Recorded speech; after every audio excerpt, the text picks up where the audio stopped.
sesungguhnya Allah Subhanahu wa taala ni, ya, dia kalau kita sebut dia mengisytiharkan, ataupun dia menzahirkan, dia akan menunjukkan, tapi di sini dia terjemah mengisytiharkan peperangan, ya, bil muharabah, peperangan kepada orang yang bermusuh dengan wali-wali Allah. Ini salah satu daripada perkara yang kita kena ingat. Ya, di luar sana ada orang-orang yang dipilih oleh Allah Subhanahu wa taala untuk menjadi aulia-aulia, ya, wali-wali Allah Subhanahu wa taala. Bimbangnya bila mana kita ni bermusuh dengan dia. Mungkin sebab masalah wali ni ialah dia salah satunya kita susah nak kenal. Setengah ulama mengatakan Allah Ta'ala ni menyembunyikan para awliya-Nya lebih daripada dirinya. A'udzubillahi minasyaitonirrajim. Bismillahirrahmanirrahim. Assalamualaikum warahmatullahi wabarakatuh. Alhamdulillahi rabbil alamin. Wal 'aqibatu lil muttaqin wala udwana illa 'alal zalimin. Asyhadu an la ilaha illallah wahdahu la syarika lah. Wa asyhadu anna sayyidana Muhammadan abduhu wa rasuluh. Allahumma salli wa sallim wa barik ala sayyidina Muhammad wa ala alihi wa ashabihi wa man tabi'ahum bi ihsanin ila yaumiddin. Allahumma syrah lana sudurana. Ya Allah, kau lapangkanlah hati-hati kami, ya Allah. Wa hassin akhlaqana wa adabana, ya Allah, kau perelokkanlah akhlak-akhlak kami dan adab-adab kami, ya Allah. Wa yassir lana umurana fid dunya wal akhirah. Ya Allah, kau permudahkanlah segala urusan-urusan kami sama ada di dunia dan di akhirat, ya Allah. Allah marzuqna al-fahma wal ilma, ya Allah, kau rezekikanlah kepada kami kefahaman dan ilmu pengetahuan, ya Allah. Wal hikmata wal aqla, kau rezekilah juga kepada kami hikmah, kebijaksanaan dan akal yang sempurna, ya Allah. Birahmatika ya arhamar rahimin, dengan rahmatmu ya Allah ya arhamar rahimin. Walhamdulillahi rabbil alamin. Amma ba'd. Yang dimuliakan, dihormati, ya, seluruh para pegawai masjid, ya, Kak Salwa dan seluruh urus setia Raudatul Muslimah Masjid Al-Falah. Ya, saya hormati dan semuliakan tuan-tuan dan puan-puan muslimin muslimat yang dirahmati Allah Subhanahu wa taala sekalian. Alhamdulillah, seperti biasa pada pagi yang mulia ini, pada hari yang mulia ini, kita bersama-sama bersyukur pada Allah Subhanahu wa taala. Dan sebagaimana yang kita faham bahawa bersyukur itu adalah suatu kewajipan dan bukan sekadar suatu kewajipan yang membebaskan diri kita daripada kufur dan meletakkan diri kita sebagai seorang yang bersyukur, bahkan memuji Allah ataupun kalimah alhamdulillah itu adalah merupakan sebaik-baik doa. Kalau kita nak berdoa dengan doa-doa yang mustajab, salah satu doa yang mustajab ialah alhamdulillah. Walaupun ianya kalimah zikir, tetapi kalimah itu akan menambahkan lagi segala nikmat yang telah Allah Ta'ala berikan kepada kita. Kadang-kadang kita nak tambah rezeki, nak tambah nikmat, kita berdoa lah, minta rezeki dan minta nikmat. Tetapi kalau ada setengah orang tu dia hanya sebut alhamdulillah, maka Allah akan tambahkan lagi, ya, segala apa yang sudah sedia ada pada dirinya. Sebab tu para alim ulama, ya, di dalam menulis kitab, dalam memulakan bicara, sentiasa mengingatkan dirinya dan mengingatkan, ya, orang yang mendengar, ya, supaya sentiasa bersyukur pada Allah Subhanahu wa taala. Dan insya-Allah pada pagi ini kita teruskan lagi, ya, pembacaan kitab 40 hadis cinta pada kecintaan Allah Subhanahu wa taala. Untuk pagi ini muka surat berapa kita, ya? 70. Ya, muka surat 70.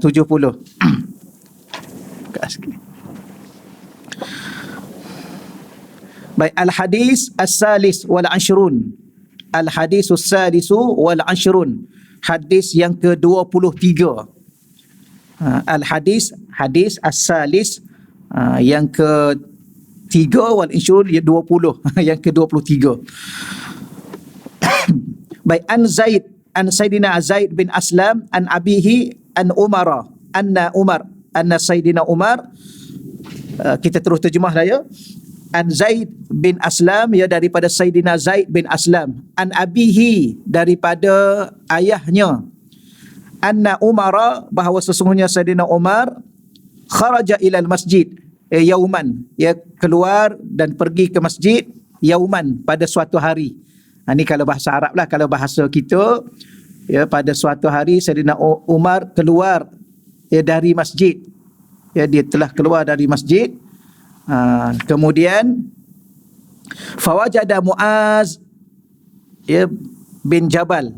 Lalu Sayyidina Umar telah mendapati ataupun telah bertemu dengan Sayyidina Muaz bin Jabal inda qabri Rasulillah, ya, di mana Sayyidina Muaz bin Jabal itu berada di sisi kubur, ya, Sayyidina Rasulullah sallallahu alaihi wasallam. Ia beki, yang mana dia sedang menangis. Sayyidina Muaz tu sedang menangis. Faqala, lalu Sayyidina Umar berkata atau bertanya, ma yubkika ya Muaz, apakah yang menyebabkan engkau menangis wahai Muaz? Qala, lalu beliau menjawab, yubkini, yang menyebabkan aku menangis ni, hadisun, ya, berkait dengan sebuah hadis, sami'tuhu, yang telah aku dengar, min Rasulillah, ya, daripada Rasulullah sallallahu alaihi wasallam, yaqul, di mana Rasulullah sallallahu alaihi wasallam bersabda, al-yasinu minar riya syirkun, ya, al-yasiru minar riya syirkun, ya, sedikit daripada riya itu adalah syirik. Diterjemah apa yasir di sini, ya? Yasir ni asal maknanya benda yang paling mudah. Ya, sedikit. Yasir, ya, benda yang paling mudah ataupun benda yang sedikit sahaja, ya, daripada riya itu telah dikira syirkun, syirik. Kemudian yang diingati lagi apa yang Nabi sebut, wa man ada auliya Allah, sesiapa yang bermusuh dengan wali-wali Allah, faqad barazallah bil muharabah, maka Allah Ta'ala akan mengisytiharkan, ataupun baraza ni Allah akan menzahirkan, menunjukkan. Kalau siapa yang belajar dhamir, ingat lagi tak belajar bahasa Arab? Bahasa Arab ni salah satu yang kita belajarnya ialah kita belajar berkait dengan dhamir, kata ganti nama. Kata ganti nama ni saya sejuk. Salah satu daripada saya ni allergic dengan sejuk. Orang kampung tak boleh dengan aircon. Tak boleh. Sekejap ya. Dia jadi sejuk. Allah subhanallah, macam-macam. Baik, baraza ni kalau kita belajar dhamir tu ada dhamir yang baris, dhamir yang mustatir. Dhamir baris, dhamir mustatir. Apa makna dhamir baris? Iaitu kata ganti nama. Saya sekadar nak ambil perkataan tu sajalah, ya, yang nyata, dhamir yang nyata, dhamir yang jelas, yang boleh disebut, yang boleh dibaca, yang boleh dilihat. Ada satu lagi kata ganti nama dalam kita apa ni, kita belajar, dipanggil dhamir mustatir, dhamir yang tersembunyi. Tak apalah apa yang saya nak sebutnya, faqad barazallah, sesungguhnya Allah Subhanahu wa taala ni, ya, dia kalau kita sebut dia mengisytiharkan, ataupun dia menzahirkan, dia akan menunjukkan. Tapi di sini dia terjemah mengisytiharkan peperangan, ya, bil muharabah, peperangan kepada orang yang bermusuh dengan wali-wali Allah. Ini salah satu daripada perkara yang kita kena ingat, ya, di luar sana ada orang-orang yang dipilih oleh Allah Subhanahu wa taala untuk menjadi aulia-aulia, ya, wali-wali Allah Subhanahu wa taala. Bimbangnya bila mana kita ni bermusuh dengan dia. Mungkin sebab masalah wali ni ialah dia salah satunya kita susah nak kenal. Setengah ulama mengatakan Allah Ta'ala ni menyembunyikan para aulia'nya lebih daripada dirinya. Allah Ta'ala mudah kita nak kenal, walaupun susah juga kan, tapi mudah kita boleh belajar sifatnya, kita boleh belajar akan segala ciptaannya. Ya, sebab tu Nabi minta kepada kita supaya tafakkaru fi khalqillah. Hendaklah kamu tengok, ya, kepada makhluk-makhluk Allah, dan berfikir tentang makhluk Allah. Ya, langitnya, buminya, dengan segala makhluk yang melatanya, binatangnya, tumbuh-tumbuhannya, itu adalah bukti kewujudan Allah yang tidak mampu untuk manusia nafikan. Dan manusia mahu tak mahu, nak tak nak, kena akur. Termasuk kafir musyrik. Ya, kafir musyrik pun ada ayat Quran, wala in sa'altahum, kalau kamu tanya mereka wahai Nabi Muhammad, siapa cipta langit, siapa cipta bumi, yang kafir musyrik duk sembah berhala tu pun la yaqulunna Allah, dia jawab Allah. Kerana tak mungkin dia jawab selain daripada jawapan itu. Kalau dia nak kata datuk nenek dia, tak munasabah. Datuk nenek dia kemudian lagi nak banding dengan bumi dan langit. Apatah lagi kalau dia nak kata patung-patung yang duduk dekat berhala. Yang tu lagilah tak munasabah, kerana patung tu pun dia yang buat. Dia yang letakkan kat situ. Akhir sekali, dia pun berfikir juga bahawa tidak ada jawapan lain kecuali Allah. Ada pun wali-wali Allah ni susah kita nak kenal. Bahkan ada yang disebut wali mastur. Itu yang nak sebut mustatir tadi, mastur. Apa makna wali mastur? Wali yang disembunyikan oleh Allah. Kita nampak dia biasa saja. Kita lihat di sini.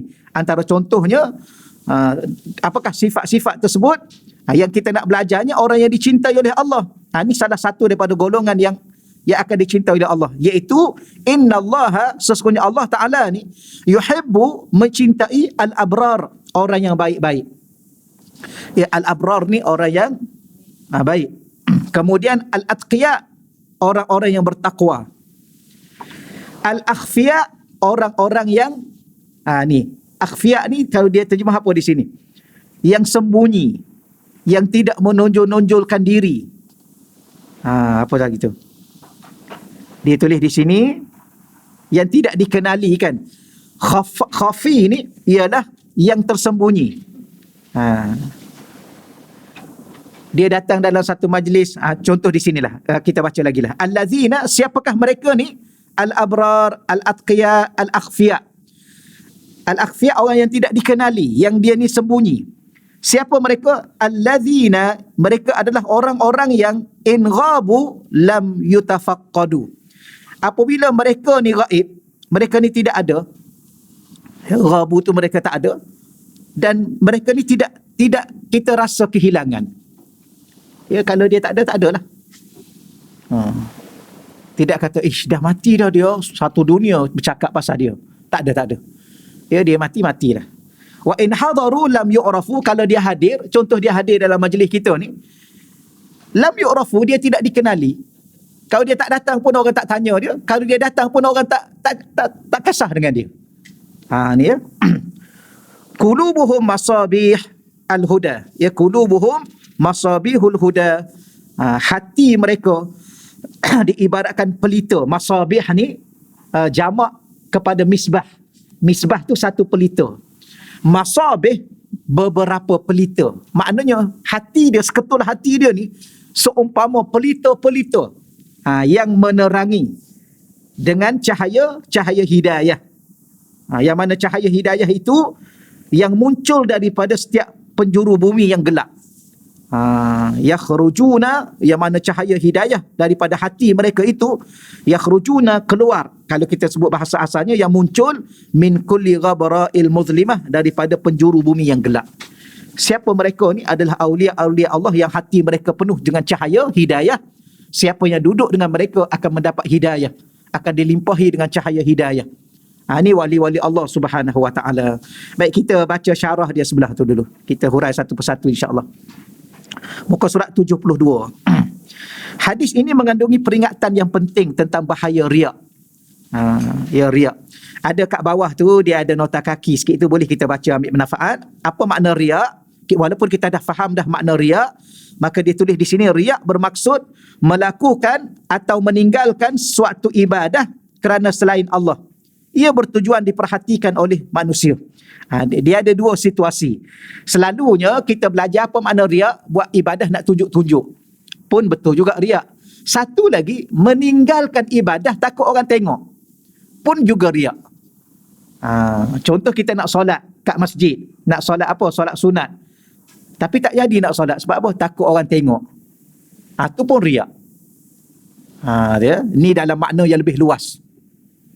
Ada satu ta'rif lagi kalau kita baca kitab-kitab yang lain. Dalam kitab Tanbihul Ghafilin pun ada. Salah satu ta'rif riak ni, apa pengertian riak? Riak ni ialah meninggalkan ibadah kerana manusia, itu riak. Nak buat ibadah tak jadi. Nak berzikir tak jadi, takut orang tengok. Nak baca Quran tak jadi, takut orang tengok, itu riak. Habis, kalau melakukan ibadah itu kerana orang, itu bukan lagi riak, itu kufur. Kerana sudah beribadah tapi untuk orang, itu dah lain dah kedudukan. Ada juga takrif yang seumpama itu. Sebab tu di sini merupakan satu benda yang dikatakan terlalu amat bahaya bila mana seseorang itu ada riak dalam diri dia. Kerana dia boleh membawa diri dia kepada kebinasaan yang begitu bahaya sekali. Sehingga disebut kufur dan syirik. Syirik tu syirik apa? Yang dinamakan syirkul khafi, syirik yang tersembunyi di dalam diri seseorang yang dia tanpa sedar. Tapi syirik ni tidak menjatuhkan dan menggugurkan akidah. Jangan pula tuan pernah syirik ke tuan? Pernah. Tak ada dah akidah tuan. Sebab riak tu adalah syirik. Bukan, syirik di sini ialah syirik kan ada dua. Satu nama apa syirik? Syirik jali. Al-syirkul jali. Syirik yang nyata, yang terang, yang jelas. Itu syirik yang nyata, yang jelas ialah syirik menyembah berhala. Atau menyembah selain Allah. Terang-terang dia sembah pokok. Kadang-kadang orang kata sembah berhala, dia tak sembah berhala, dia sembah pokok Ustaz. Ada setengah tu dia tak sembah pokok, dia sembah lembu. Sembah selain Allah, beribadah kepada selain Allah, itu syirik yang nyata. Yang itu menggugurkan akidah. Yang keduanya ialah beribadah kepada selain Allah, untuk tunjuk kepada selain Allah. Riak, dalam bahasa mudahnya kita sebut riak, maka itu adalah syirkul khafi, syirik yang tersembunyi. Dan syirik tersembunyi ini dia tidak menggugurkan akidah, tetapi dia meletakkan kedudukannya dalam keadaan yang begitu sekali bahaya. Kerana apa? Kerana kita akan baca ada hadis kat bawah tu insya-Allah. Yang keduanya, peringatan yang paling penting juga ialah berkait dengan memusuhi para wali Allah. Dia ada juga tu nota kaki kat bawah tu. Wali Allah merupakan golongan istimewa di sisi Allah yang memiliki keimanan dan ketakwaan yang tinggi serta akhlak yang terpuji, yang menjunjung sunnah baginda sallallahu alaihi wasallam. Yang ni takrif umum lah. Takrif yang kita baca yang dalam hadis tadi. Cuma saya ulang lagi sekali. Mungkin saya wali ni dalam bahasa Arab, wali dia ada dua maksud. Satu wali penjaga, satu lagi wali dijaga. Wali penjaga dengan yang dijaga. Jadi Allah adalah wali kepada orang beriman, maka Allah dia menjaga orang beriman. Dan orang beriman tu adalah wali Allah yang dijaga oleh Allah. Dalam surah Al-Baqarah juzuk yang ketiga, Allahu waliyul ladzina amanu yukhrijuhum minadh dhulumati ilan nur. Ingat ayat tu ya? Allahu waliyul ladzina amanu yukhrijuhum minadh dhulumati. Saya pun tak ingat ayat yang keberapa. Ya. Nanti saya tengok balik insya-Allah. Allahu waliyul ladzi, Allah ni adalah wali kepada orang-orang beriman. Apa makna Allah ni wali kepada orang beriman? Iaitu Allah Ta'ala yang menjaga orang-orang beriman. Sebab tu ulama mengatakan orang beriman ni semua wali Allah yang dijaga oleh Allah. Tapi wali ni dia ada maqam dia ada martabat dia. Tapi walau bagaimanapun, sesiapa yang bermusuh dengan orang beriman ni, tunggu dah dia, Allah bermusuh dengan dia. Allah akan isytihar perang kepada dia. Sebab tu kalau kita nak apa ya? Kalau lah, kalau nak bergaduh tu kita kena pilih juga orang. Ya ke? Saja tu kita. Nak bergaduh ke? Nak. Pilih, jangan ikut suka dengan siapa pun kita nak bergaduh. Jangan. Ya. Tambah-tambah kita bergaduh dengan ulama. Bergaduh dengan para alim ulama. Para alim ulama ni ada yang wali Allah, ada yang tidak wali Allah. Tapi walau bagaimanapun kedudukan mereka tinggi. Kalau nak bergaduh, gaduh dengan ustaz bolehlah. Kan? Dengan ulama jangan sekali-kali. Bimbang-bimbang ulama tu bukan setakat dia ulama, dia wali Allah. Habislah kita. Sebab Allah isytihar perang dengan kita. Kalau isytihar perang dengan malaikat, okey lagi lah kan? Ya ke okey? Kalau malaikat isytihar perang dengan kita, itu masih makhluk Allah. Memang malaikat ni tak mampu ditandingi oleh kita yang lemah. Ya. Kekuatan yang Allah beri kepadanya dengan kekuatan yang luar biasa yang tak mampu kita nak lawan dia. Tapi dia masih makhluk. Bila mana dia masih makhluk, kita ada Al-Khaliq, ada Allah untuk kita mohon pertolongan. Tapi kalau kita dah lawan Allah sendiri, Allah pula bukan kita nak lawan Allah. Mungkin kita tak mampu, kita dah tahu dah. Tiba-tiba Allah sendiri isytihar perang melawan kita. Ke mana kita nak pergi? Kepada siapa lagi kita nak memohon? Sebab apa? Puncanya kita lawan kekasih-kekasih Allah ataupun wali-wali Allah. Sebab tu kalau kita berbeza pandangan pun, tak tahulah kita layak tak layak berbeza pandangan dengan seseorang yang berilmu, yang ulama. Macam kita pergi jumpa doktor pakar bagi satu nasihat kepada kita berkait dengan diri kita, kita boleh tak beza pandangan dengan dia? Layak tak kita ni pesakit, ya, pergi jumpa doktor pakar bagi nasihat kat kita kata saya tak berapa setuju dengan pandangan doktor, saya ada pandangan saya sendiri. Boleh? Ya? Bincang untuk kita bagi pandangan pada dia bagaimana nak ubat kita. Faham. Tapi kalau sampai satu tahap pandangan itu kita nak sanggah pandangannya, nak tentang pandangannya, tak setuju dengan pandangannya, tak boleh lah. Tapi kenapa ramai orang bangkang tentang dengan pandangan ulama? Ulama kata A, dia kata B, ulama kata B, dia kata C, ulama kata ni. Ulama kata macam ni ayat Quran, dia kata macam ni pula. Kenapa? Dia lagi pakar lah. Tapi layak tak layak? Tak layak. Tak layak. Jadi bimbang-bimbangnya yang dia duduk berdebat tu, duduk lawan tu, yang tu wali Allah. Habislah dia.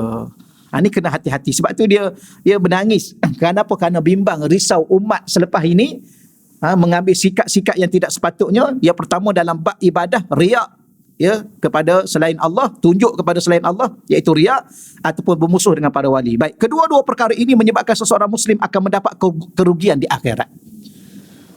Dua-dua dia rugi. Boleh jadi di atas muka dunia dia menang lah, dia nampak dia menang. Ya, kalau dia riak, dia rasa dia hebat lah kan. Dia tunjuk kat orang ni, ditunjuk kat orang ni. Ya, sebab tu pergi umrah ni kan, ni dah mula pergi umrah ni. Memang rasa teruja. Kan, rasa teruja, kemudian duduk, tolong ingatlah ya. Duduk ibadah, kemudian up gambar. Alhamdulillah, baru lepas solat duha depan Kaabah. Itu nak cakap macam mana tu ya? Riak ke apa tu? Tak tahu kan? Tengok pada niat. Niat kerana Allah. Up gambar tu niat kerana Allah. Gitu. Macam mana tu agak-agak tu? Cuba kita buat keputusan sikit. Macam mana saya nak buat keputusan? Agak-agak tengok hati dia kan. Kita kata tengok hati dia lah Ustaz. Baik, agak-agak hati dia tu macam mana agak-agak? Maknanya ikhlas lah kan. Ikhlas, dia gambar tu ikhlas lillahi ta'ala. kita pun tak ada jawapan. Sebab kalau ikhlas untuk Allah sudah melihat. Allah sudah tahu dan Allah sudah maha tahu dan Allah sudah maha melihat. Tak boleh tunjuk kan? Kecuali kalau kita hantar dekat mak kita, ayah kita, adik-beradik kita, tu boleh lah. Sekarang saya dah ada kat sini sekarang ni, alhamdulillah selamat. Tapi kalau up pada Facebook, Instagram, Twitter, tu untuk umum tu, wallahu alam. Jadi hati-hatilah lepas pada ni. Bila nak pergi? Minggu depan. Kan? Tahun depan insya-Allah. Begitulah, tolong hati-hatilah ya. Allahu Rabbi. Sebab dia bab hati ni susah. Syaitan duk tunggu masa, duk tunggu bab dia masuk sikit. Alhamdulillah. Bagus juga letak kat depan tu. Alhamdulillah. Dah selesai solat apa? Tahajud. Kan? Salam tahajud. Inna lillahi wa inna ilaihi raji'un. Okeylah, kita fahamlah, saya yakin ya, tuan-tuan dan puan-puan faham. Moga-moga Allah lindungi kita daripada ada riak. Tetapi kalau berlaku, memang kerugian yang amat besar kita di akhirat nanti. Habis kita. Ya, itu pun yang ada pun. Itu je yang ada. Kalau yang ada itu pun dah tak ada, dah hilang di akhirat, apa lagi yang nak ganti? Habislah kita. Yang keduanya, tolong berhati-hati dalam kita. Cuma satu lagi, kadang-kadang para awliya ni, dia tak nampakkan diri dia ulama. Ya, orang-orang biasa. Kan ada satu kisah tu kan, ada seorang ulama daripada Hadramaut, tak silap saya, Hadramaut Yaman. Dia pergi ke Mesir. Maka dia pergi ke Mesir, Dia sampai di Mesir ni, dia kata, ada tak wali-wali di Mesir ni? Oh, Mesir ni tuan-tuan dan puan-puan yang dah pergi tahulah. Kita tengok suasana zahir dia, ya Allah, kita nak kata apa ya? Nampak zahir dia tu, kita nak cakap apa ya? Oh, hiruk pikuk dah, haru biru kita tengok. Subhanallah. Yang macam-macam dengan suaranya, dengan bergaduhnya. Saya masa mula-mula sampai di airport tu, dah mula-mula sekali tengok Arab duduk bergaduh. Oh, bergaduh sampai tahap nak bertumbuk, tapi tak bertumbuk orang dia bagus. Dia letak kepala gitu aja. Macam tu. Dia macam ni. Kalau tempat kat Malaysia ni dah habis dah bertumbuk dah, tapi bergaduh. Polis bergaduh dengan driver taksi. Driver taksi selama je lawan polis tu. Tengking apa semua sekali. Oh, macam ni ke? Jadi kita pun tanya soalan, ada wali tak kat sini? Kalau macam ni lah dunia dia. Dengan keras, akhlaknya keras. Ya, selalu tengking orang, bergaduh. Kita pun dah jadi duduk situ, kalau tak bergaduh tak sah. Kalau belajar kat Mesir, tak bergaduh dengan Arab Mesir, tak sah. Dan kita pula bergaduh ni bukan setakat bergaduh biasa, rasa aku tumbukkan dia ni. Dia jadi macam tu tahap dia. Ada wali tak? Rupa-rupanya ada satu kali ulama Abdul Maut ni dia pergi, dia berdoa kepada Allah untuk dia pegang tasbih, dia nak kira ada berapa wali kat situ. Duduk sekejap, datang dia, katanya dia pergi, ada tukang sapu. Duk sapu. Ni saya cerita tak secara ringkas sangat kan. Dia bersapu, kemudian dia pergi tegur. Dia kata jangan lupa gerakkan satu tasbih. Tukang sapu tu cakap. Tak ada orang bagi tahu. Maknanya wali ni dia tahu. Kamu datang nak kira wali-wali kan? Tolong gerakkan satu tasbih. Tukang sapu tu wali. Kemudian naik bas. Naik bas, konduktor bas tu pergi kat dia, gerakkan satu tasbih. Konduktor bas, wali Allah. Akhir sekali habis dia jumpa orang yang memang tak jangka, duduk jual buku. Kalau di Hadramaut tu, seorang Habib tu dia jual buku kaki lima tu, jual buku-buku lama. Tapi kalau ulama-ulama besar lalu kat situ, mesti pergi bersalam, cium tangan dia. Rupanya wali Allah. Ni kadang-kadang yang macam tu yang kita risaunya. Kita tengok, kita pandang dengan sebelah mata, atau bimbang-bimbang kita hina dia. Ini habislah kita. Tapi kita tak apalah, selepas tu kita beristighfar kepada Allah Subhanahu Wa Taala. Okey, walaupun banyak amalan, tak kala hidup di dunia, dia akan rugi akhirat. Bahayanya penyakit riak ini digambarkan oleh Sayyidina Nabi sallallahu alaihi wasallam, itu baginda Nabi sallallahu alaihi wasallam dalam hadis yang diriwayatkan oleh Sayyidina Mahmud Ibnu Labib radhiyallahu anhu. Nabi mengatakan, inna, sesungguhnya, akhwafa ma akhafu alaikum. Akhwafa ni yang paling aku takut. Akhwafa ni yang paling ditakuti, ma akhafu alaikum, yang paling aku takut berlaku ke atas kamu. Tapi dia terjemah ringkasnya, sesungguhnya perkara yang paling aku takut terjadi kepada kamu, asyirkul asghar, syirik kecil. Qalu, lalu sahabat Nabi bertanya, wa ma syirkul asghar ya Rasulullah? Apakah syirik kecil wahai Rasulullah? Qala ar-riya. Maka disebutnya ialah riya. Yaqulullah azza wa jalla lahum yaumal qiyamah. Maka Nabi menceritakan bahawa Allah Subhanahu Wa Taala berfirman kepada mereka, kepada orang-orang yang riya itu pada hari kiamat. Lahum iza juzya nasu bi a'malihim. Apabila diberi ganjaran-ganjaran pahala kepada manusia. Ada dia tertinggalkan tertinggal dia punya terjemahan. Saya ulang lagi sekali dalam bahasa Arab tu Bila mana sahabat Nabi tanya apakah yang dimaknakan syirkul asghar, dimaksudkan, Nabi kata riya. Yaqulu azza wa jalla, lalu Allah azza wa jalla berfirman pada hari kiamat. Bila Allah berfirman tu, iza, ketika, waktu manusia-manusia itu diberi balasan bi a'malihim, akan amalan-amalan mereka. Ada terjemah yang tu? Tak ada kan dalam tu? Tak ada dalam tu. Apa yang Allah bagi tahu di saat diberi balasan ganjaran pahala? Allah halau manusia tersebut. Idhabu, pergilah kamu.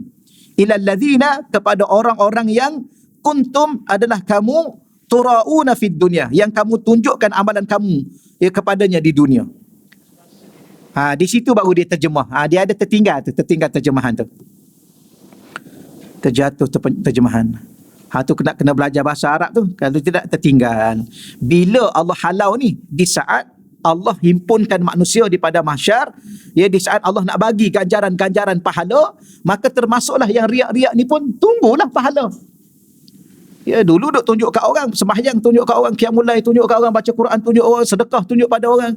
Bila mana balik akhirat nak minta dengan Allah, maka Allah halau, idhabu, pergi kamu ilal ladzina, kamu nak pergi ke mana? Sila kamu pergi kepada orang-orang yang kamu tunjuk amalan kamu di dunia dulu. Fanzuru hal tajiduna indahum jazaa, maka di situ kamu tengoklah, kamu lihatlah adakah kamu mendapat ganjaran di sisi mereka itu kerana mengharapkan perhatian mereka. Dulu tunjuk kat siapa? Tunjuk kat imam. Pergi minta dengan imam. Imam tak salah, jangan salah imam pula. Kita yang duk sembahyang tu, masa imam tak ada, punya laju. Masa imam ada, rukuk pelan-pelan. Betul ya? Masa orang tak ada, baca punya laju Quran. Depan orang, punya perlahan, lagu-lagukan lagi. Tu macam mana tu? Contohnya. Ni contoh. Ya, tuan-tuan dan puan-puan, okey, alhamdulillah. Moga-moga Allah Ta'ala jaga kita. Kadang-kadang sebenarnya kalau kita bincang lah kan, ni kalau kita baca kitab, sebab tu kadang-kadang dia baca kitab ni dia jadi mengantuk, dia jadi terikat dengan kitab. Sebab tu kadang-kadang ustaz tu dia berhenti sekejap, dia hurai. Hurai inilah yang hilangkan mengantuk. Contohlah, kita nak riak apa? Cuba tanya soalan pada diri kita. Aku nak tunjuk apa? Nak tunjuk solat. Banyak ke solat kita yang nak tunjuk kat orang tu? Sempurna ke solat kita? Nak tunjuk ni, biar tunjuk yang betul-betul. Kalau betul nak tunjuk, agak-agak berapa rakaat semalam? Saya semalam ustaz 100 rakaat. Tu baru puas hati kalau nak tunjuk. Tulis kat Facebook tu, alhamdulillah semalam 100 rakaat qiyamul lail. Tu baru betul. Ni kalau sekadar 2 rakaat, 10 rakaat, tak payahlah buat malu aja. Nak tunjuk bacaan Quran. Okey, nak tunjuk. Cuba tanya, nak tunjuk apa? Nak tunjuk apa? Banyak. Nak tunjuk banyak. Nak tunjuk banyak. Berapa banyak? Alhamdulillah hari ni dah 30 juzuk khatam. Hari ni. Barulah okey jugalah. Ataupun alhamdulillah, semalam masuk pertandingan, peringkat apa? Peringkat antarabangsa, menang nombor 3 pun okey lah. Sebab antarabangsa. Baru okey nak tunjuk. Ni nak tunjuk apa? Nak bertanding Kori peringkat USG pun tak lepas. Betul, saya cakap samalah saya pun. Samalah saja. Nak tunjuk apa? Kemudian suara pula orang dengar mengantuk. Suara kita bukan merdu sangat pun nak banding dengan Kori-Kori yang ada. Habis nak tunjuk apa? Sebab tu kalau nak tunjuk, biar tunjuk betul-betul. Ni kalau sekadar sikit-sikit, sekadar solat duha 2 rakaat nak masuk Facebook, tak payahlah buat malu lah. Malu buat malu lah. Iblis tu, dia boleh naik ke tahap yang tinggi tu, di alam malaikat tu. Dia beribadah 1000 tahun. Allah angkat dia langit pertama. Dia ibadah 1000 tahun. Allah angkat langit kedua. Ni ada riwayat yang menceritakan. Dia ibadah lagi 1000 tahun. Naik lagi. 1000 tahun ibadah. Kita baru berapa? Itu yang dia takabur tu. Tapi silap juga dia. Dia buat satu kesilapan yang besar. Setelah Allah, dia ni jin. Dia angkat kepada satu kedudukan yang begitu tinggi di kalangan malaikat. Naik kepada maqam malaikat, duduk maqam malaikat. Tapi dah dia tak cerdik, dia dah sombong. Tapi kita ni tak sampai ke tahap tu, tak sampai ke tahap dia angkat berada pada kedudukan malaikat. Habis nak tunjuk apa? Jadi kadang-kadang kalau kita, ya Allah ya Allah maafkanlah aku, ya Allah, rupa-rupanya aku ni tak sedar diri, ya Allah. Kalau kita sedekah, cuba bagi tahu sedekah banyak mana? Yang kalau betul-betul nak tunjuk lah. 1/3 harta saya bagi ustaz. Ataupun 2/3. Kalau tak sampai ke tahap itu, majoriti sahabat ni katanya 1/3 majoriti sahabat. Saidina Umar separuh. Kalau Saidina Abu Bakar semuanya sekali. Itu pun dia tak riak. Dia tak tunjuk. Maknanya kalau kita fikir balik, ya Allah, tak mampulah buat malu, memalukan diri kita sendiri. Dahlah memalukan diri kita sendiri, menunjukkan sesuatu yang tak ada apalah. Ya, sekadar 10 rakaat bangun malam, itu pun malam semalam aja ke? Malam sebelum tu. Khatam Quran hari ni lah. Ada ke satu hari setakat ni dapat satu hari 30 juzuk? 15? Sama lah saya pun. Ustaz pun sama. Tuan Haji macam mana? Dah dapat 15 juzuk satu hari? Kalau 15 juzuk pun tak dapat juga, kita nak tunjuk-tunjuk kat orang. Habis apa yang kita nak tunjuk? Sekadar kita memalukan diri kita sendiri di dunia, sampai akhirat Allah halau kita lagilah malu. Depan-depan ramai Allah halau. Pergi kamu. Idhabu. Pergi kamu. Kita nak letak mana muka kita hari tu? Pergi ke mana? Pergi cari orang yang kamu tunjuk dulu. Kamu tunjuk kat siapa dulu? Ya? Kamu tunjuk kat Facebook kan? Siapa pemilik Facebook? Nama dia apa? Mak apa nama mak apa tu? Pergi. Mak apa tuan ni? Saya pun nak sebut tak pandai. Pergi tunjuk kat dia. Subhanallah, benda-benda begini ni, subhanallah, memang memalukan kita di akhirat nanti. Itulah yang Nabi sebut. Allah, moga-moga Allah Ta'ala menjaga diri kita, insyaAllah. Muka surat 73. Maka berwaspada juga terhadap sikap memusuhi para wali Allah, kerana ia mendatangkan kemurkaan Allah. Allah murka di dunia lagi orang-orang yang memusuhi wali Allah. Tiada kejayaan bagi seorang yang memusuhi para wali Allah, walaupun dengan banyak ibadah dan tinggi pengetahuannya, kerana dirinya telah diisytiharkan perang oleh Allah. Ya wal iyazubillah, moga-moga Allah lindungi kita semua, anak cucu kita, ya, daripada tersilap langkah, ya, kita bermusuh dengan para awliya Allah. Perkara ini ditegaskan oleh Allah sebagaimana firman-Nya di dalam hadis kursi. Hari ini minta maaf, kita bukan nak ta'assub, ya. Tapi saya adalah rezeki Ustaz Azian, kan? Ustaz Azian ada lagi kat sini, dia imam ke sini lagi? Tak ada dah. Saya masa saya pergi kali kedua ke jumpa dengan Ustaz Azian di sana, ya, kita tengok sendiri. Dan kalau puan-puan boleh pergi, ada masa kita tengok sendiri di tempat tu wali-wali Allah. Dulu kita kata macam mana nak jumpa wali Allah, ya. Tapi bila mana kita duduk di Tarim ni, Madinatul Aulia, bandar para wali. Saya ni nakal jugalah. Ya, puan-puan okey kan? Tuan-tuan. Kesama gitu. Kadang-kadang hati kita ni kan nakal. Ya ke dia ni wali? Ya ke wali? Kemudian kita test lah. Memang wali lah. Memang wali. Kalau kita test, memang wali. Contoh kalau Habib Omar kan, Habib Omar. Ada beberapa kali saya ni, kadang-kadang saya istighfar sampai sekarang kalau saya ingat kisah tu. Satu kali, jauh, dia duduk jauh. Saya panggil dengan suara tak dengar. Memang tak dengar. Saya panggil dengan hati saya. Saya kata kalau Habib ni wali, saya nak panggil dengan hati saya. Saya panggil dengan hati saya. Dia pun pusing. Dia angkat tangan. Sekali. Lepas tu kali kedua. Kali kedua, masa tu kami pergi satu majlis. Dia bawa satu majlis. Masa tu imam solat almarhum Habib Abdullah Shihab. Habib Abdullah Shihab ni digelar Ainu Tarim. Ainu Tarim ni ialah semua benda berlaku dalam Tarim dia tahu. Dia nampak. Baik. Dia jadi imam. Kemudian saya kalau ada apa-apa, saya cuba berebut nak duduk paling depan. Tengok keadaan lah. Saya duduk belakang imam tu sikit. Kemudian Habib Omar datang, dia duduk sebelah ni. Saya pun nak bersalam dengan dia. Kerana kita ni kalau boleh bersalam dengan guru, memang macam mana nak bersalam? Orang dah iqamah ni. Saya pun cakap dalam hati saya.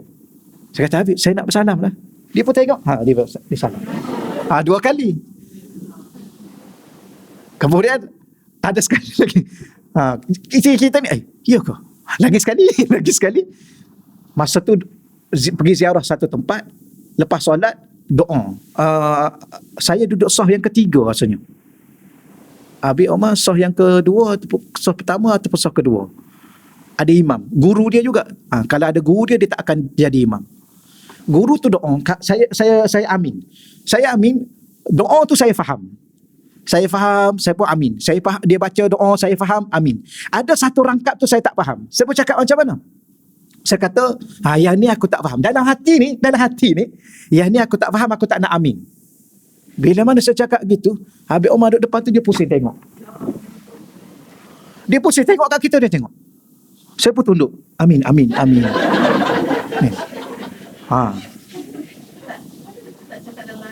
Dalam hati, semua dalam hati. Bahasa Arab lah. Cakap Arab lah. Dalam hati. Dia kalau kita duduk kat dengar Arab kan, dia jadi dah biasa. Jadi datang pun datang bahasa Arab. Lepas tu tidur malam. Yalah, satu bilik tu berapa orang ya? Tapi satu katil tu kecil. Jadi buku tu kita tak kat tepi. Kita tidur, kita tak kat tepi. Belah kanan. Buku kena jaga adab sungguh-sungguh dengan buku ya. Tu. Jangan letak buku tu kat atas-atas kat tempat duduk ni. Kat kursi tu kita letak buku tu. Kita pun duduk punggung kita kat situ. Kita letak buku tu kat punggung tu. Tu. Kalau dalam beg okey. Dalam beg tak apa. Jangan letak gitu. Jadi saya letak buku belah kanan. Bila mana kita tidur, kita tak ingat dah kita pusing ke mana kan. Tak ingat pusing ke mana semalam. Pusing kiri dulu ke pisau ke kanan dulu setelah tidur. Tak ingat. Bila mana tak ingat, saya pun pusing. Bila mana saya pusing, ni datang dengan shawl ni, bam, pukul kat belakang ni. Bam. Saya pun terkejut. Tapi kita nampak dalam mimpi tu. Habis Omar. Nampak dalam mimpi tu, kita nampak dia datang. Kita nampak dia, bam, pukul kita. Habis Omar datang. Kita pun cakap, tak ada. Kemudian kita nak lena pula. Datang lagi, bam, pukul kat sini. Kemudian lepas tu baru terfikir, apa sebenarnya ya? Maknanya dalam kita buat salah, dalam mimpi pun dia datang tegur gitu. Yang ni siapa nak percaya, percayalah. Yang kadang-kadang live ni live. Yang saya yakin perempuan okey. Ni live ni. Ni live ni. Live ni yang kat luar sana nak percaya, tak nak percaya sebab kita alami. Ya. Kita tahu. Sebab tu kalau siapa-siapa, apa yang saya nak ceritanya ialah orang duk maki hamun dia. Tuduh dia sesak, tuduh dia penyembah kubur. Ni ustaz-ustaz yang di luar sana tu. Kita tak tahu apa cerita. Kalau ikut hadis ni, habislah dia.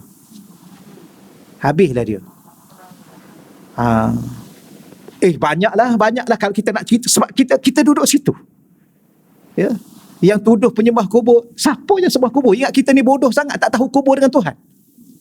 Dia di luar sana tu kan, dia tuduh kita ni penyembah kubur, dia tuduh Habib Omar penyembah kubur. Ya, punya mulut celupar.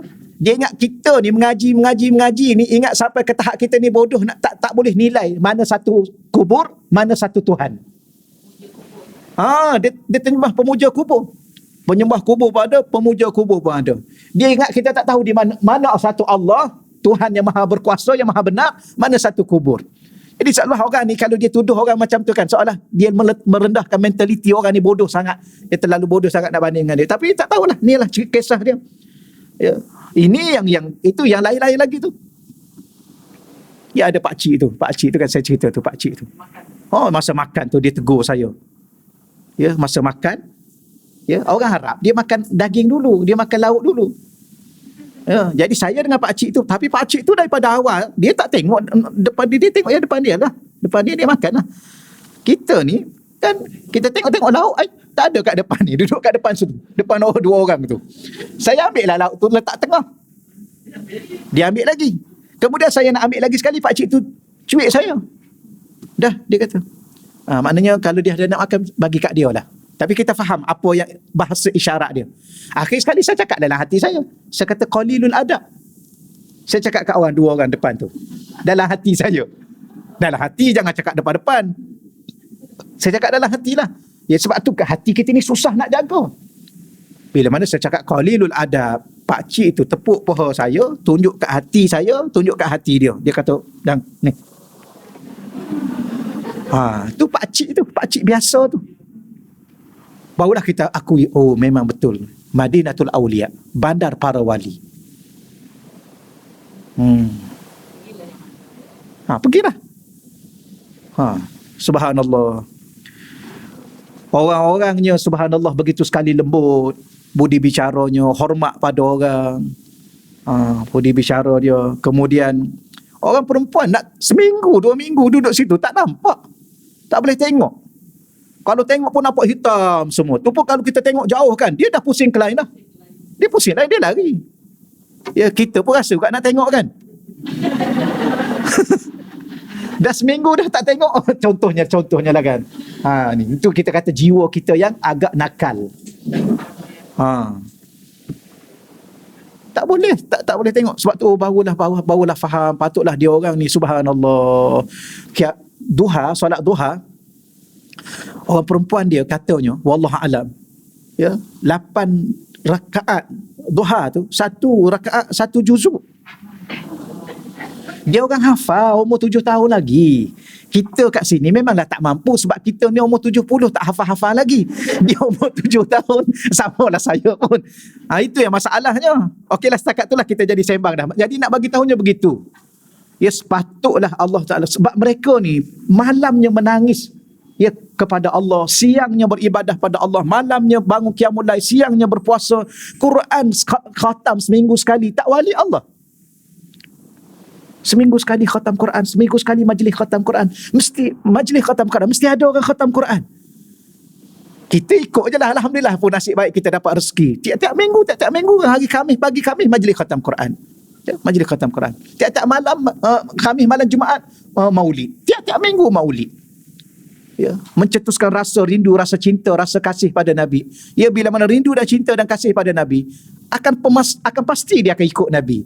Orang ni yang kalau dia ikut, apa ni kita nak kata apa ya, dia ikut dengan sepenuh hati dia bila mana dia mencintai. Betul ya? Bila mana kita cinta pada seorang orang ni, kita akan ikut dia betul-betul. Jiwa, raga kita akan ikut dia. Sebab itulah ulama-ulama dia mencetuskan rasa cinta kepada Allah dan Rasul. Kerana orang yang cinta Allah dan Rasul, dia akan ikut sungguh-sungguh Allah dan Rasul. Samalah kita kalau kita cinta pada si A ni, dia pergi ke mana? Ke hujung dunia, kita akan ikut dia. Ya, I dah cinta kat you nak bawa I ke mana? Hujung dunia, I akan ikut. Betul ya? Tak ingat dulu, bercakap dulu. You nak kahwin dengan I ni, you nak makan apa? Ikutlah you makan apa. You makan pasir pun I akan makan pasir. Wah, nak makan pasir. Cinta konon. You sanggup berlapar dengan I? Sanggup? Ya, I sanggup segala-galanya. Bukan setakat berlapar dengan you, I sanggup. Mati dengan you pun I sanggup. Wah, ingat dulu kan? Tak nak dah. Ni bohong semua ni. Tapi nak bagi tahunya kerana apa tu? Kerana satu perkataan yang ada dalam hati kita cinta. Maka sekarang ni kita merubah diri kita, bukan lagi cinta makhluk, cinta Allah dan Rasul. Ya, cinta Allah. Tapi tak mungkin cinta Allah tanpa cinta kepada Rasul. Kerana di situ pintu mencintai. Jadi inilah yang kita belajar. Jadi di luar sana atau di kalangan ni pun ni mungkin ada ni. Ya, wali-wali Allah, jangan kita cari pasal bermusuh dengan wali-wali Allah. Habis macam mana? Kalau macam tu jangan bermusuh dengan semua. Itu yang paling baik. Sebab kita pun tak tahu siapa di kalangan ni yang jadi kekasih Allah. Ya, ambil apa? Ambil keputusan jangan bermusuh dengan sesiapa pun kecuali satu sahaja. Syaitan. Ustaz, dalam 40 tu ada seorang wali. Wallah alam, saya tak ingat itu. Kalau ustaz-ustaz kita kata gitulah. Mesti ada seorang. Aulia Allah. Inilah yang kita takut kan. Dan aulia Allah ni ada lelaki, ada perempuan. Ya, cuma orang lelaki tu terkenal banyak, dimasyhurkan kerana dia wali, dia ulama. Tu yang dia jadi terkenal. Tapi biasanya wali-wali ni alim, cuma dia tak tunjuk kealiman dia. Ada yang wali yang masyhur ni yang dimasyhurkan oleh Allah bahawa dia ni wali. Contoh kita ada Imam Junaid, Ibrahim bin Adham, ni antara dimasyhurkan. Ada wali-wali yang mastur, disembunyi-sembunyikan oleh Allah. Itulah. Tapi jangan sampai kita rasa kita wali. Tu jangan. Aku rasa ni wali dah. Tu jangan. Ya, kerana wali ni dia tak mengaku dia wali. Wali nikah kena. Wali nikah kena mengaku. Siapa wali ni? Anak perempuan ni siapa wali? Jangan pula warak nanti mengaku wali pula. Ni wali. Tapi kalau wali Allah Ta'ala tu jangan kita rasa diri kita wali dan jangan kita sebut kepada orang bahawa kita wali. Man qala lahu syai' falaysa lahu syai'. Siapa yang mengatakan dirinya berada pada satu kedudukan, dia tidak lagi berada pada kedudukan itu. Kalau dia rasa dia alim, di sisi Allah dia tidak lagi alim. Kerana orang alim dia tidak akan mengatakan dia alim. Kau yang duk mengaku saya lah alim, saya lah pakar, saya lah tahu, saya ini bukan dah. Dia cari orang lain dah. Kerana orang alim ni dia tawaduk. Begitulah wali-wali Allah. Dia tidak akan mengaku dia wali. Okey, kita baca lagi di sini. Sini lagilah terang-terang Allah sebut perkataan. Perkataan ialah Allah dalam satu riwayat hadis kursi daripada Sayyidina Abi Hurairah, man sesiapa sahaja ada ni yang memusuhi li waliyan, yang memusuhi waliku, faqad azantuhu bil harbi, maka aku akan mengisytiharkan perang terhadapnya. Allah, hadis ni hadis sahih Imam Bukhari. Pada penghujung hadis ini juga disebut tentang satu golongan yang beriman yang memiliki sifat-sifat tidak suka menyibukkan diri untuk mendapatkan perhatian manusia sehingga ketiadaannya tidak dicari dan keberadaannya tidak disedari. Ini satu golongan yang dicintai oleh Allah Subhanahu Wa Taala. Jadi Allah Taala ni dia macam mana bahasa mudahnya, Allah ni dia nak kita dengan dia saja. Kita dengan dia. Sebab tu amalan yang paling, antara yang paling yang paling utama ialah qiyamul lail. Bangun di waktu malam, fi jawfil lail. Bangun pada waktu malam di saat orang lain duduk tidur. Itu amalan yang paling utama. Bahkan dikatakan wajib kepada Nabi sallallahu alaihi wasallam, tetapi sunat kepada kita. Kenapa? Kerana Allah ni dia nak kita dengan dia saja. Sebab itulah macam mana cara kita orang awam ni untuk kita hanya dengan Allah, hati kita hanya untuk Allah. Diri kita tak apa, dengan keluarga kita, dengan anak isteri kita, dengan masyarakat kita, tapi hati kita dengan Allah. Yang tu Allah paling cintai. Tapi ada orang ni bukan setakat hati dia dengan Allah, diri dia pun dia bagi seluruhnya untuk Allah. Macam Rabi'atul Adawiyah kan. Dia tak ada rumah, dia pergi duduk dalam gua, dia dengan Allah. Tu sebab tu maqam dia tinggi. Tapi orang-orang pilihan, bukan macam kita ni. Kalau kita ni dah awal-awal lagi berkahwin, nak buat macam mana, nak kena duduk dengan suami lah, takkan nak pergi duduk dalam gua. Kita dah berkahwin awal-awal, kena duduk dengan isteri lah, lagi pun dah ada anak dah.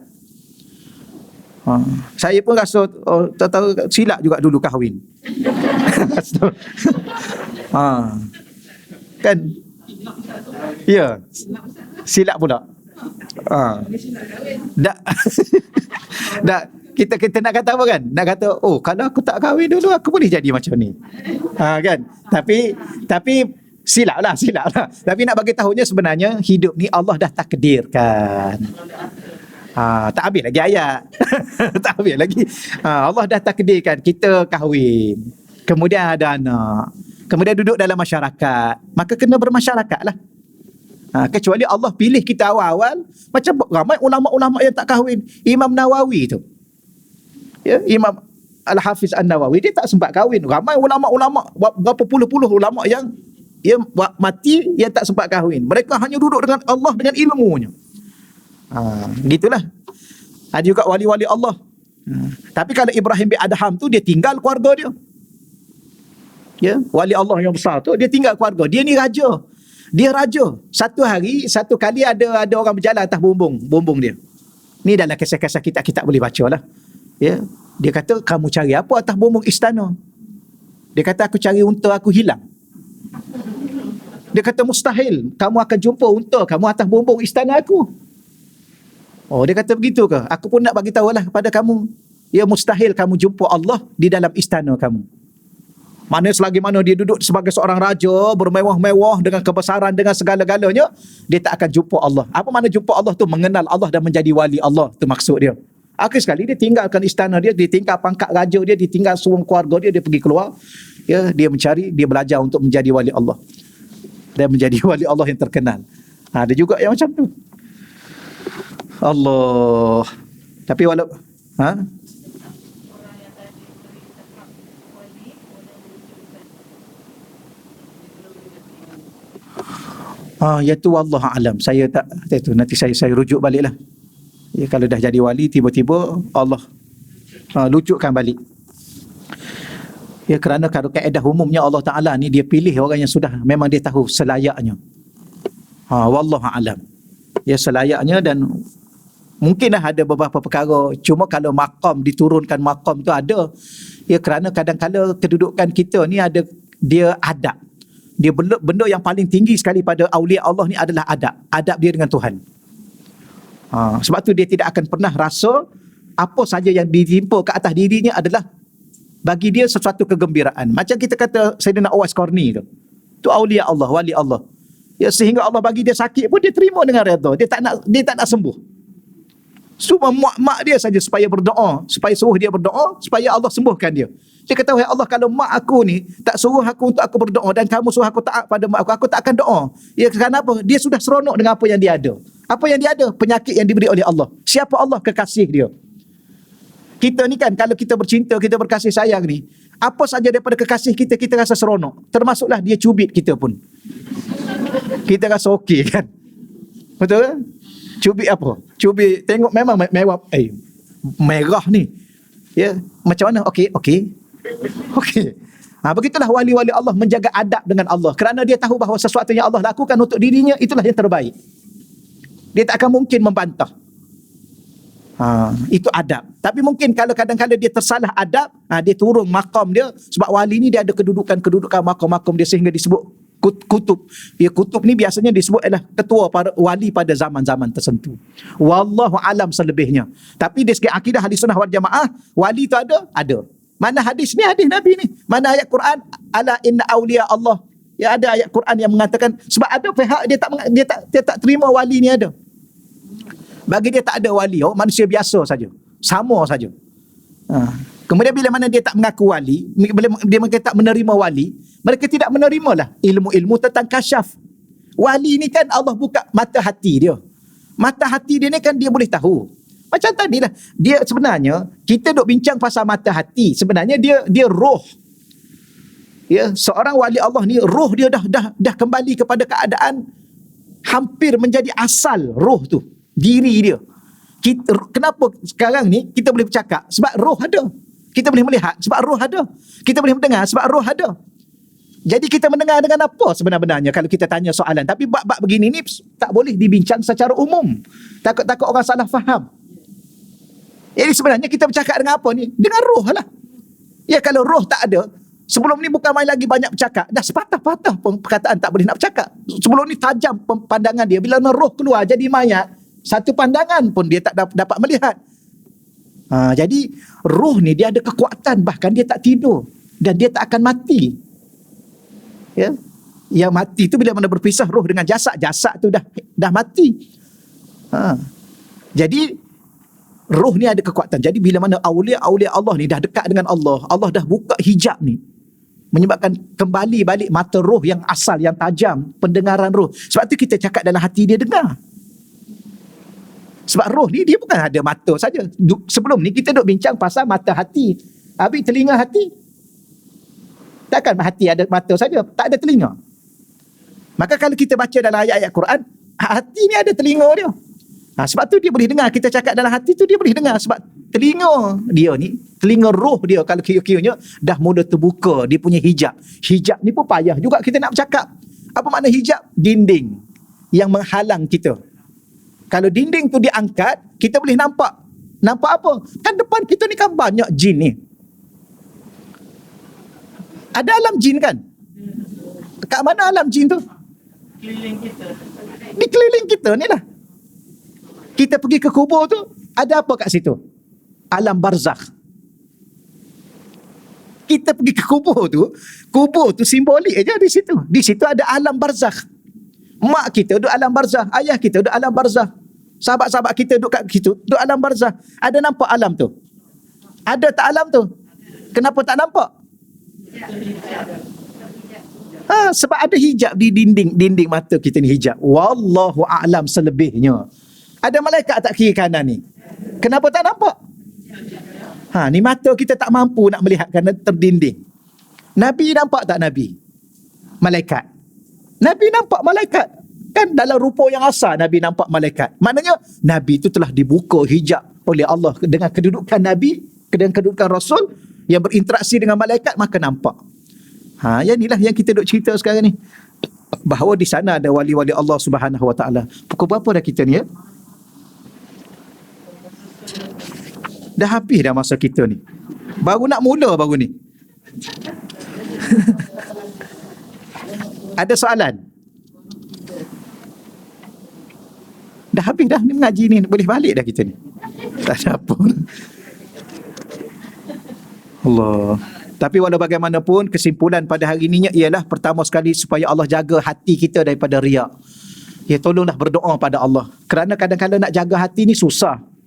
Ya, sebab dia berbolak-balik, dia tak tetap. Kadang-kadang kita sendiri pun tak faham kenapa hati kita macam ni. Ya, kejap lain, kejap suka, kejap sedih, kejap seronok, kejap gembira, kejap derita, duka cita. Ni, ya, kejap-kejap rasa lapang, kejap-kejap rasa sempit, kejap-kejap rasa ikhlas, rasa khusyuk, tiba-tiba pula rasa lalai, rasa nak tunjuk kat orang. Ada masa-masa tertentu nak tunjuk. Ya, kadang-kadang nak jadi itu, nak jadi ini, nak jadi apa? Nak jadi selebriti kan? Ada rasa nak jadi selebriti. Ya, supaya orang kenal kita semua. Sebab tu kadang-kadang ustaz-ustaz akhir zaman pun sama juga. Dia sebenarnya ustaz ni manusia. Manusia ni dia tak terlepas daripada ujian-ujian yang kena pada manusia. Ya, tak kira manusia tu gelarnya apa. Tapi oleh kerana ujian tu kena pada manusia, maka manusia tu kena semualah, termasuk ustaz lah. Ada tak ustaz nak masyhur? Ada juga. Ya. Ada. Tapi kita nak kata macam mana dalam dunia hari ni? Hati tu yang kita balik hati masing-masing, serah pada Allah, minta tolong dengan Allah. Ya, tolonglah aku ya Allah. Aku nak up status ni, apa yang aku nak. Ya. Kadang-kadang kita up satu status, kejap-kejap tengok dah berapa like dah. Duduk 5 minit tengok pula kan. Nak apa tu sebenarnya tu? Kata nak nasihatkan orang. Saya up ni kerana nak nasihat orang. Tapi ada peliknya juga dia tulis ni untuk diri sendiri. Kalau untuk diri sendiri kenapa up kat situ? Tak payah ajalah. Ya, kalau tulis untuk diri dan berkongsi, tu kena tulis macam tu. Kalau untuk diri sendiri tak payah. Cukup untuk diri sendiri.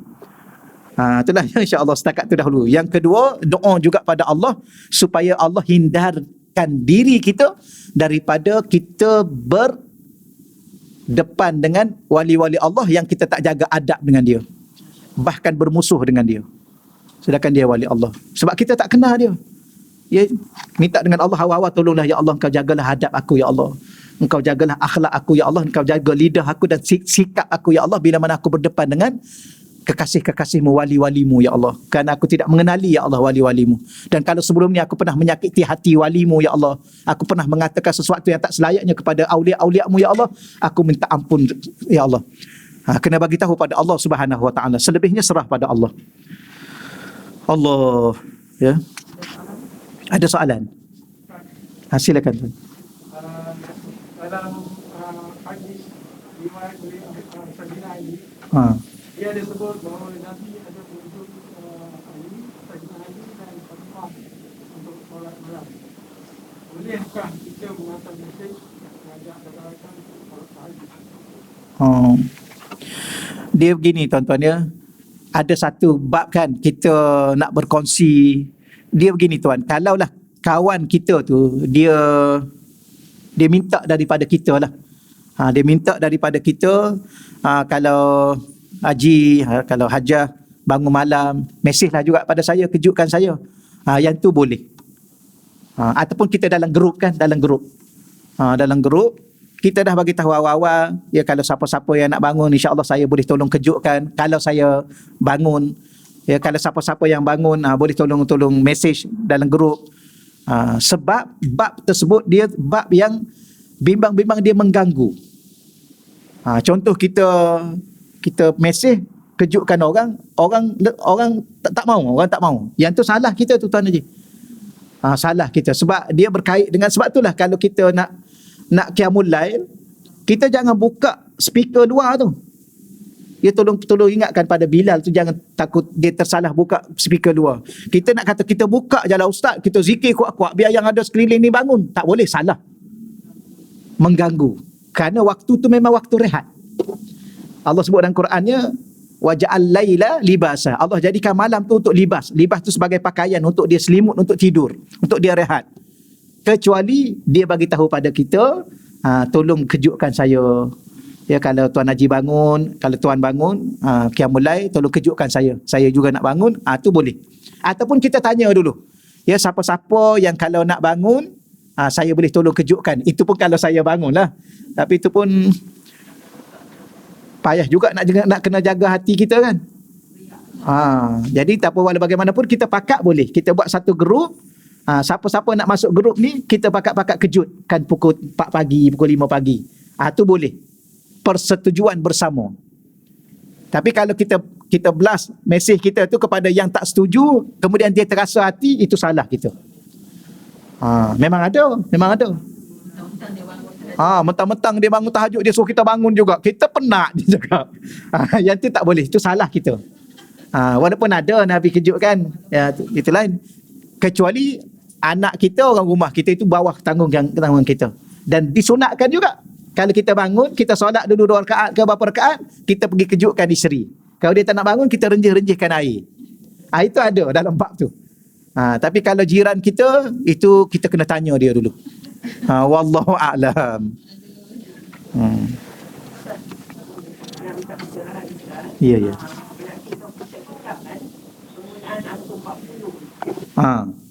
Banyak digunakan itu, tapi jelas kata masuk 40 Ustaz, 40 hadis 40 hadis cinta Allah, 40 hadis ya. Dia ada jawapan yang panjang. Nanti saya rujuk balik. Saya baca dah yang tu, tapi dah agak lama. Jadi secara ilmiah, secara tepat tu saya lupa ingat. Ada jawapan dia dalam buku Matan Arba'in, hadis 40. Hadis 40 Matan Arba'in yang Imam Nawawi tu. Yang buku dulu dia cetak warna hijau, tebal tu. Depan tu dia cerita satu-satu. Ya, antara imam yang memulakan penulisan hadis 40 tu ialah Imam Nawawi. Sehingga dia terkenal dengan Matan Arba'in Imam Nawawi. Hadis 40 Imam Nawawi. Ya, sebab di sana ada hadis-hadis Nabi yang mengatakan sesiapa yang hafal 40 hadis. Begini kelebihan-kelebihan dia. Yang tu saya dah agak lama dah. Tolong saya dapatkan. Nanti saya dapatkan secara detail. Saya mungkin minggu-minggu akan datang lah, insya-Allah ya. Insya-Allah saya detailkan sikit. Dan kalau ikut Imam Nawawi pun 40 ni dalam kitab Riyadhus Salihin. Ya, bila mana ditanya tentang umur. Bila dikira umur orang ni, dikira dah lanjut usia dia. Maka ada dua pandangan ulama, ada ulama kata 60, ada ulama kata 40. Ni angka 40 ni. Bahkan 40 ni pun ada dalam ayat Al-Quran yang Nabi Musa tu. Ya. Arba'ina yauman. Ya, keluar 40 hari. Yang itulah juga yang orang tabligh ambil istilah 40 hari. Dia panjang sikit tu. Nanti saya ambil satu masalah dalam 5 minit akan datang tu, minggu depan lah insya-Allah ya. Saya uraikan sikit supaya lengkap dia punya penjelasan dia. Ya, sama-sama. Wallahu a'lam. Okeylah, setakat tu dahulu insya-Allah ya. Okey dah masa kan? Ada soalan? Ada soalan lain? Kalau tak ada, saya nak soal Ustaz. Silakan. Saya nak kongsi saja ya Ustaz. Silakan. Kongsi yang berkaitan dengan Yaman tu ya. Ya. Pengalaman lah barakahnya bumi Yaman ya. Saya ni pernah pergi dah 3 kali ya. Jadi pertama kali saya pergi, pengalaman dia pertama kali saya pergi, kita ni dijemput oleh rakyat Malaysia yang duduk kat sana, dijemput oleh Hubab Nur, isteri Habib Umar. Banyak jemputan, malah di rumah isteri Habib Umar, Hubab Nur kita makan jamuannya makanan Indonesia. Sebab pekerja-pekerjanya Indonesia, pelayan-pelayan semua pekerja Indonesia. Pergi rumah kawan daripada Malaysia pun makanan ayam dan ikan ya. Ikan susah sikit. Tapi kita mengharapkan pergi ke Yaman nak makan kambing. Sebab kita masa tu baru famous makan nasi Arab ya. Hadramaut. Jadi kami mencari nak makan restoran Hadramaut. Minta dengan Ustazah Nur Alina, pergi dengan Ustazah Nur Alina nak makan restoran makanan nasi Arab. Puan tahu tak, dekat sana tu restoran tak dibuka kepada muslimat. Tak dibuka kepada muslimat secara open. Kalaupun suami nak bawa isteri anak-anak perempuan, dia ada bilik saya, ada bilik khas, bilik. Jadi duduk dalam bilik tu. Yang kita ni tak pernah, tak tahu Yaman tu apa ada kat Yaman, apa Yaman, di mana Yaman masa tu. Jadi kita bawa macam budaya Malaysia lah. Sekarang ni Yaman agak tercemar bila dah ramai sangat orang luar datang. Jadi bila kami sampai satu masa duduk 2 minggu kat sana, sampai satu masa teringin nak makan kambing. Nak makan kambing. Yang ada di sana daging ayam. Daging, betul tak? Kambing susah dapat, susah. Ikan lagi susah. Rupanya kawan saya dalam janjian teringin nak makan ikan. Jadi ada satu jemputan tu, Rumah Raya Malaysia, kawan kita kawan. So dia jemput kami. Ini yang terjadi kat saya, Barakah di bumi Yaman. Jadi bila satu hari kita dijemput makan malam, memang lapar sangatlah. So dia bakar dalam tu ayam dan juga potato. Memang nampak sedap lah. Dan masa tu Ustazah Alina ikut saya. Ustazah Alina ni tak makan ayam dan saya pun tak makan ayam. Jadi bila dihidangkan, masa hidangan tu dikeluarkan, dia bakar, dia hapus semuanya, kawan kita ni, kami pun makan. Bismillah. Masya Allah, saya makan, saya teringin nak kambing, ayam jadi kambing. Saya tak sedar itu ayam, wah saya nampak itu ayam. Saya kata sedap ni kambing. Kawan saya sebelah, Ustazah Alina nampak saya makan, dia kata, kawannya nampak sangat ke, tapi dia tak keluar hati dia. Sebab dia tahu saya tak makan ayam. Saya makan, sedap saya makan. Rasa kambing. Okey, lepas tu makan, kami terus makan. Ya, saya terus makan kambing, makan ayam. Lepas tu sampai ke kawan saya yang teringin nak ikan. Dia kata, Ustaz, Masya Allah sedap ni ikan, kata dia. Masa dia sebut ikan tu, tuan rumah dia kata, ni bukan ikan, ini ayam. Dia sebut ayam, saya pun ayam. Maksudnya barakahnya, apa yang kita rasa kita nak, Allah bagi. Kawan saya teringin sangat nak ayam, dia dapat ayam. Tapi dia sebut ikan. Bila sebut ikan tu baru tahu orang tu sedar. Ini bukan ikan, dia kata ini ayam. Lepas tu saya stop. Tapi saya tak tunjuk lah. Jadi nak tunjukkan apa yang kita teringin ni, kita macam drama je, tapi ini yang terjadi kat saya sendiri, kat kawan saya. Dan Masya Allah, Alhamdulillah. Tentang gambar Habib Umar, di kawan-kawan yang dah belajar di Yaman 4-5 tahun, bila dia orang letak gambar Habib Umar, kenapa masih bertudung di rumah sedangkan dengan keluarga perempuan? Dia kata, Habib nampak apa yang kami buat dalam ni.